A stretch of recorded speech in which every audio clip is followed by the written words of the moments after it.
International public school and college Havelian میں یوم والدین کی ایک پروکار تقریب منعقد ہوئی، جس میں طلباء، والدین، اساتذہ اور معزز مہمانوں کی بڑی تعداد نے شرکت کی۔ تقریب کے مہمان خصوصی معروف ماہرین تعلیم پروفیسر سردار فاروق اور پروفیسر قمر زمان تھے۔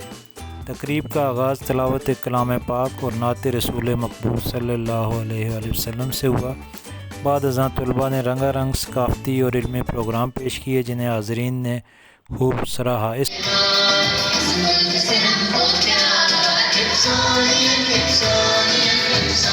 موقع پر ادارے کے منیجنگ ڈائریکٹر ملک ایاز احمد نے خطاب کرتے ہوئے کہا کہ ادارے کا مقصد صرف تعلیم فراہم کرنا نہیں، بلکہ تربیت اور کردار سازی کے ذریعے معاشرے کے مفید شہری تیار کرنا ہے۔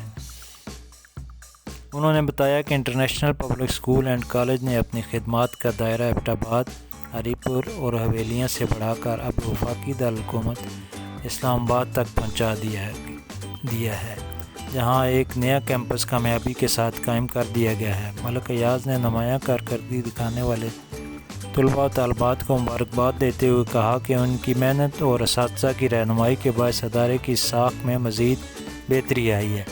پروفیسر سردار فاروق نے خطاب میں کہا کہ مختصر عرصے میں ادارے نے جو ترقی کی ہے وہ قابل تحسین ہے۔ انہوں نے ملک ایاز کے تعلیمی میدان میں خدمات کو سراہتے ہوئے کہا کہ ادارے کا اسلام آباد جیسے بڑے شہر تک پھیلاؤ تعلیمی ویژن کا منہ بولتا ثبوت ہے۔ انہوں نے والدین اور اساتذہ پر زور دیا کہ کرونا وبا کے بعد بچوں کو موبائل فون تک تو رسائی مل گئی ہے، لیکن ان کے درست اور مثبت استعمال سے آگاہی نہ ہونے کے باعث طلباء غیر ضروری سرگرمیوں کی طرف مائل ہو رہے ہیں، جس پر قابو پانا ہم سب کی اجتماعی ذمہ داری ہے۔ شرکاء نے تقریب کے عمدہ انتظامات اور ادارے کی تعلیمی خدمات کو سراہا اور اس امید کا اظہار کیا کہ international public school and college آئندہ بھی تعلیمی و تربیتی میدان میں اپنی درخشاں روایات کو برقرار رکھے گا۔